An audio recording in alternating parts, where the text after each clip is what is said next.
Yes, that's her. Okay, let's follow her.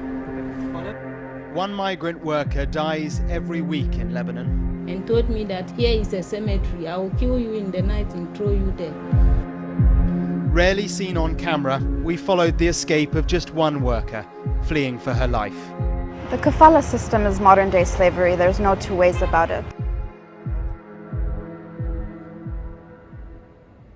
It looks like such an ordinary moment, but it's far from that. Okay, let's follow her. Okay. Go, go, go. It's the story of an escape from slavery, and you're watching it as it's happening. Sarah, 26, from Ghana, is stuck in Lebanon. She's allowed us to capture this moment as she slips away from abusive families she's been working for. Well, we're just approaching Beirut now, and the first stage of her escape is almost complete. In a suburb, she's met by another Ghanaian woman who escaped a similar ordeal a few months ago. Our introduction is brief and filmed discreetly. How are you doing? Okay? Cameras here will rouse suspicion. How are you feeling?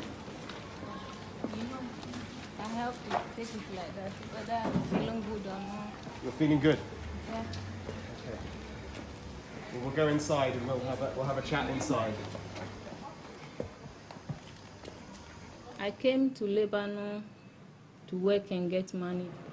I work with some woman, the one who bring me in Lebanon. First day, when I came there, he received me good with the husband. They were good to me. Only 1 week they change. If you do any mistake, she will use her shoes to be beating you. So there, the lashes was too much for me. I ran. I'm sorry, so they hit you with shoes? Yes. You will sleep, you will not sleep early. If she is coming to wake you up, she use her shoes to wake me up. So I decide to run. I ran from the house. Sarah is not her real name. We've changed it at her request to protect her from reprisals. She's a victim of a system called kafala, Arabic for sponsorship.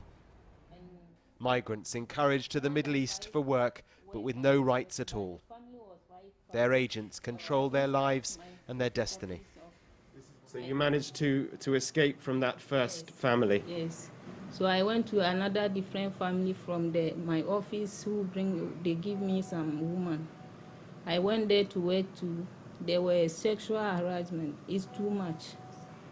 One of my madam's brother, he want to sleep with me. He told me that this is $20. Take and let me spend my night with you. I said, no, I didn't came here because of sex and money. The next day he came. I was in the bathroom scribing. He came with naked. He didn't wear anything. He hold knife and do me like this and tell me, do you know this? I said knife. So he put it on my neck and told me that if you don't know and you tell my sister, I'll kill you.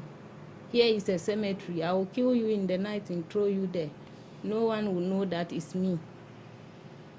So I was quiet and listened to him. He told me, from today going, every day I have to suck your breast. I have to do this, I have to do this. I don't even want to remember because what this guy did to me, it was very painful. It was very painful. I'm so sorry. The challenges and the dangers ahead are still huge. She has no papers and no money. No, I don't have the passport now. Who has the passport? It's with my agent. I don't have the passport. The agent owned me. She collect money from me. She collect my money. She beat me and collect my money from my hand. This is not an isolated case. Far from it. There are 250,000 migrant domestic workers in Lebanon, all under this system. The kafala system is modern-day slavery. There's no two ways about it. Human rights groups have lobbied politicians for years, but nothing has changed. Unfortunately, most people here still don't understand the inherent racism of the kafala system. They think that the abuse that we see day in and day out is the result of a few bad employers rather than a system that is built on the exploitation and subjugation of these women. And it's widespread. It really is. I mean, people think that they have a right to have a migrant domestic worker live in their homes 24/7, be confined to her room, not have her passport with her. These are all things that, because of decades of practice, have just become completely normalized. And this goes beyond domestic workers. Outside African embassies across the city, migrants are waiting for their nation's help. At the Sudanese embassy, they are men. Lebanon's economy is collapsing. And so these laborers have literally been dumped by their employers. They take us as slaves. Even I use myself, they take me as a slave. There are many people who is arranging themselves to come. They shouldn't come, because this journey is do and die. It's very, very serious case. They shouldn't come. The Lebanese government has in the past acknowledged that the system needs reforms, but they've yet to be implemented. Our requests for an interview have not been met. The charity who helped Sarah escape will now work with Ghana's embassy to try to get her and so many others like her home. Mark Stone, Sky News in Lebanon.